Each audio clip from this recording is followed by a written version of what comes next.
Comment faire une migration ou une refonte sans perdre de trafic sur ton site internet? Quand un web designer, un freelance ou une agence refait ton site web, donc la refonte ou la migration, ils oublient souvent la partie référencement naturel. Et pourtant, c'est primordial si tu obtiens du trafic naturellement, du trafic organique. Aujourd'hui, je t'explique comment faire une refonte ou une migration réussie, c'est-à-dire sans perdre de trafic. Tu vas voir, c'est très simple. On va prendre le cas de deux CMS, WordPress et Shopify. Comme ça, tu vas voir comment on fait pour un site de prestation de service et pour un site e-commerce. Et reste bien jusqu'à la fin de la vidéo. Comme ça, je te montrerai mon tableau pour la redirection et un outil pour une indexation rapide sur la Google Search Console. Commençons directement avec la refonte d'un site sur WordPress avec un exemple et un peu de contexte. Cette semaine, avec un ami, on a fait la refonte d'un site, le B29. C'est un bowling qui est à Saint-Jory à Toulouse. C'est un site qui est hébergé par une agence. Malheureusement, celle-ci a fermé et elle avait un CMS propriétaire, c'est-à-dire c'était pas du WordPress, c'était un CMS qu'ils ont créé eux-mêmes. Le site se retrouve donc coincé dans un CMS propriétaire et le client ne sait pas comment faire. On a donc refait le site sur un WordPress. Et d'ailleurs, le lancement est prévu ce mois-ci. Pour le lancement, mon challenge est de faire en sorte que mon client ne perde pas de trafic. Maintenant, je te donne la théorie et comment je vais m'y prendre. Le site de mon client a une cinquantaine de pages indexées dans Google. Bien sûr, elles n'amènent pas toutes du trafic, donc je dois commencer par identifier quelle page apporte du trafic et donc des visiteurs sur le site du B29. Pour cela, rien de plus simple, je vais aller sur Google Analytics et voir le nombre de visiteurs par page. Cela me permettra d'identifier les pages qui ramènent le plus de visiteurs. Avec une petite analyse, j'ai vu qu'il y avait une dizaine de pages qui ramenaient du trafic. Et donc, je vais les noter dans la première colonne de mon tableau Excel. Dans la deuxième colonne, j'ai mis les nouvelles URL. Je te montre ce que ça donne en vidéo. Pour ici le tableau de redirection 301, c'est-à-dire que j'ai pris les anciennes URL avant, du coup, la migration, et ensuite, j'ai pris les nouvelles URL une fois qu'on l'aura migré, qu'on aura fait la refonte du site. Et en fait, ce que tu vas faire, c'est que tu vas rentrer dans l'outil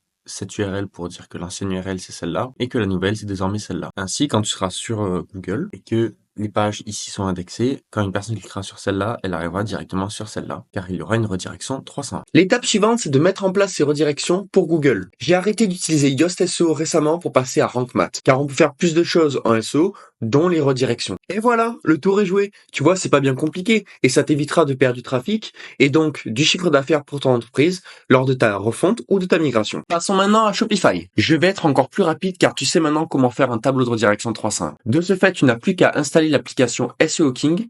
Ok Michel, et tu vas me dire, et si j'ai 500 URL, je fais comment?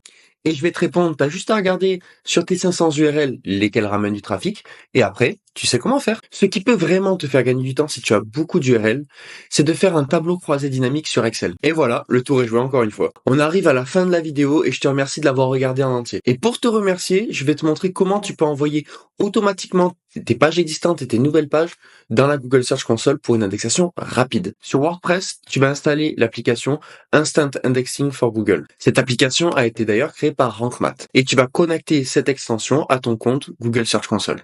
Et c'est tout.